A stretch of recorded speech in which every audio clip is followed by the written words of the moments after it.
Good evening, John Walk here, Lone Star Christian Sports Network. We are at Waco ISD Stadium, the TAPS 2023 State Football Championships, and we're joined here at halftime by longtime Fredericksburg Heritage School athletic director and head football coach Tim Shipman. And Tim, you're doing color on the TAPS TV games for the six-man games today. Yes, sir. Oh, it's a lot of fun. Love analyzing the game. Spent 22 years doing that as a coach, and obviously I'd much rather be on the sideline tonight coaching in this state championship game, but if I can't be, I'm glad and happy to be up in the box and alongside Bryce Helton from Waco Live Oak, and just a privilege and an honor to get to watch this caliber of six-man football at a great venue, hosted by a great organization in TAPS.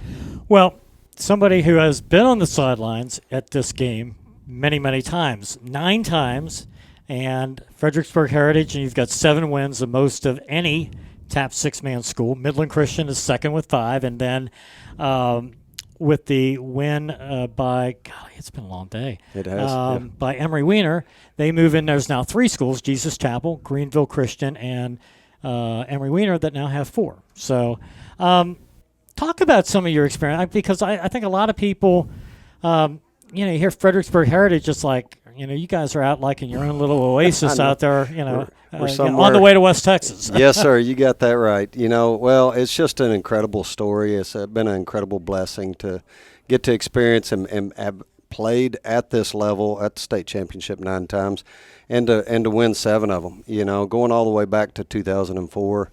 Our first year in TAPS, and we weren't quite sure exactly what we were doing. Believe it or not, we were still practicing at that time in a horse pasture there outside of Fredericksburg, and just kind of didn't know what we didn't know, and won a game at a time, and was able to go up to Glenrose. They had the state championships up at Glenrose, still a turf or actual natural turf field, and played Granbury Happy Hill, and at that time they were the juggernauts, right? Brad Clanton and crew, and still keep up with him from time to time, and just a tremendous guy. But able to get that first state championship win, I can tell you I was sitting outside the locker room of that one and started hyperventilating as a young whippersnapper, and I thought, man, you got to get yourself together here. But, I could go through every single moment actually of state championship years or not, and that's what makes this so special, is just an opportunity not only to impact young people through the game of football, through sports, but like we've talked about even tonight on the broadcast, the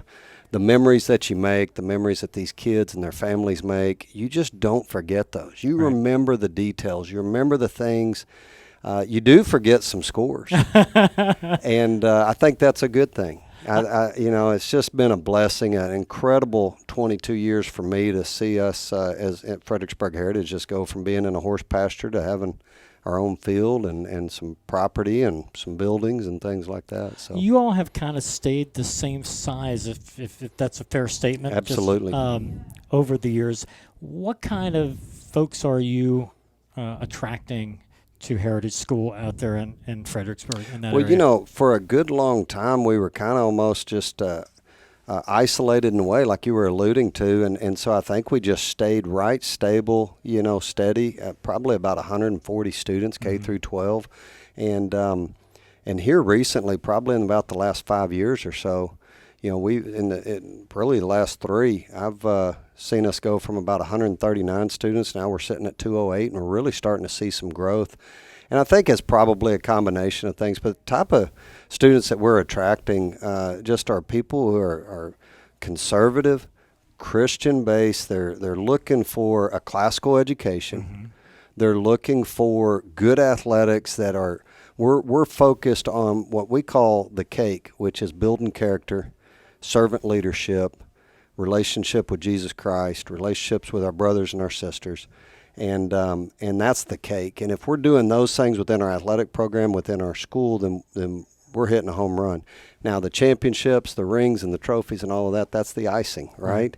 And we're building champions for life, and it's not the type of champions that ESPN says are champions. Right.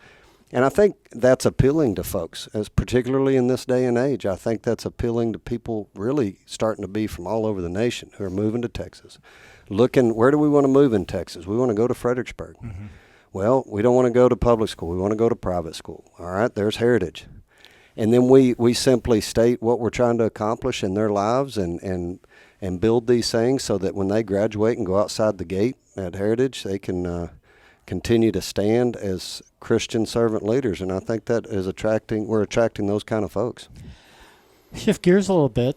You guys this year were 6-5, but you had a tough schedule. You had Hill Country, Oglesby, and Gloria Deo, and a lot of people don't know.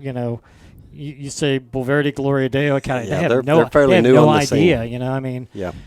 So talk about your season. Obviously took it a little bit on the chin with Brian St. Joe, which is, we were following that game online and just, you guys, came back. You were down, I think, 20 points, and then went ahead, and then. Yeah, well, so just a great season. We've been really in about a 2-year rebuild, and the last time we were blessed to get to play in this on this stage was in 19 when we played Weatherford Christian and had that big comeback in that. And then 20 we had the COVID year. 21, 22 we're really, believe it or not, we're real heavy in our 6th, 7th on down grades, and we're lighter in our high school grades over the last couple years. So like this year we had 9 players.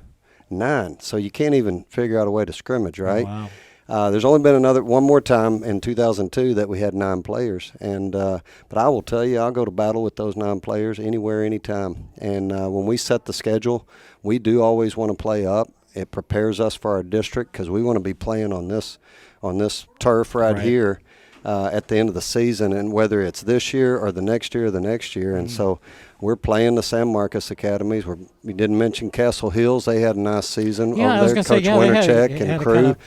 And so we were pretty healthy at that point, and we were able to get those 2 wins. Felt pretty good. Then we went over and played Austin Hill Country, and Coach Hudgens, I've been friends forever, and he took it to us, and he obviously had a very tough team and sustained an injury in that game. And, when you got 9 and you're fairly young, really, 2 seniors, 2 juniors, the rest of them are freshmen, sophomores. And then we turn around after that, and we get to go up to Oglesby. And believe it or not, in that game, 22-8 at halftime, and then the wheels fell off in the second half. But we were battling a little bit of injuries, which that's not abnormal. You got to have some depth, right? And we just don't have it at this season. Come back, play Gloria Deo in a close one. Good team, good solid team. So we play 5 games, and I feel like all 5 of those are playoff caliber type teams. They were, and we're 2-3. Come back into district. Kind of healing up a little bit. Then we get San Marcos Hill Country, who Coach Rabin over there has been coaching forever. Love him to pieces. And his son, Austin, who I actually have had the privilege of watching him since he was about 7 years old, go through and play. Oh, wow. And then now he's coaching for him. And so we've got a great relationship there. And that speaks volumes, to what this game can do as far as relationships and memories. And you don't always remember those scores. But the people. We play, absolutely. And we play – Coach Rabin and I, we've sparred for years when he was over at Seguin Lifegate, and in a healthy, good rivalry. And we go down, and I think we score and take the lead with 1:05 to go. They go down and score with 13 seconds. We can't score. They win. So they win the district. And so that was a tough loss this year because we felt like we were coming together. Ended up finishing out district, finished second in the district. Then we hit the playoffs. We played Divine Savior. That District 5 that Baytown came out of, they were 4th place in that district. Tells you the caliber that district was for a Division 3. So you got St. Joe, you got Divine Savior, you got Brazosport, and then you got Baytown. And we match up with Divine Savior, and I'm going to tell y'all right now, give them a year. They have no seniors. They're going to be knocking on the door next year and the next year. I saw them early at Alpha Omega early in the year, and they played well, and then it looked like they struggled a little bit, and then it sounds like that they bounced back a little bit. Absolutely, and they're young, but they're well coached. They're a downhill, ground and pound type team. We were able to be playing some really good ball at that time. We hosted them, beat them 50-something, 30-something. Moved on to Bryan St. Joe. We thought if we could get St. Joe, then we'd probably get Baytown, and maybe we could beat Baytown and punch our ticket to be playing tonight against PCA. But so the St. Joe game, we just did not play our best ball in the first half. Credit to St. Joe for just taking advantage of that. Marsh over there, number 3, great spread back, one of the best spread backs in the state, Division III for sure. And so we found ourselves down by about 22 or so, and then did what Freddie does, which we just started pounding and wearing on them, and were able to grind back. We got a onside and ended up going down.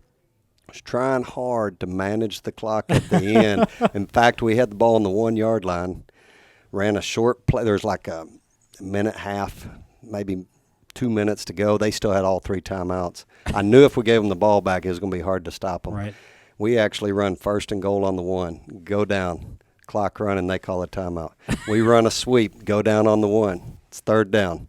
We run another short play, and my wife, who has followed me and supported me the whole way, she's my much better half. She's like, I can't believe you went down to 4th down before you scored. That's exactly kind of what I was thinking. I thought, is she going to call the next play for you? Exactly. And in my head, I'm going, what if you don't score here? That's going to look really bad. You never even took the lead to begin with. But we got it worked down to about 44 seconds. Scored. We're up by 4. And we kick off. Unfortunately, ball goes out of bounds. Just didn't get it done. And give them the ball in the 35. Marsh does his thing. Long story short, they work down with about 10 seconds to go down to the 20-yard line. And, man, great play on their part. They earned it, but he throws a perfect pass, back of the end zone. Their receiver caught it, got his feet down. Oh, wow. 2 seconds to go in the game. They beat us by 4 to advance to play Baytown. And so that was a tough way to go out. The good news is, obviously, we'll miss our 2 seniors, Tress Johns, Tristan Roberts, 2 great kids, great players. But we've got a big group of 8th graders coming up that has had some success in the junior high level. I've got a good core coming back from last year. We should have 13, 14 players, which I'm excited about because we get to scrimmage.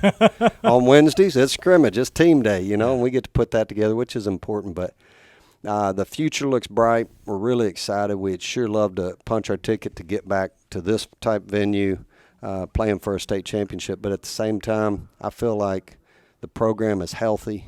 We're making a difference in kids' lives through the game of football, through all of our sports at Heritage. And so it's an honor and privilege to be there. Everybody's working hard. Trying to maintain that culture, try to continue to take the legacy that's been set for us, pass that legacy on, continue to grow, teach kids and parents and families the Heritage way so that we can continue to produce Christian servant leaders that'll go out into the world and make a difference for the Lord.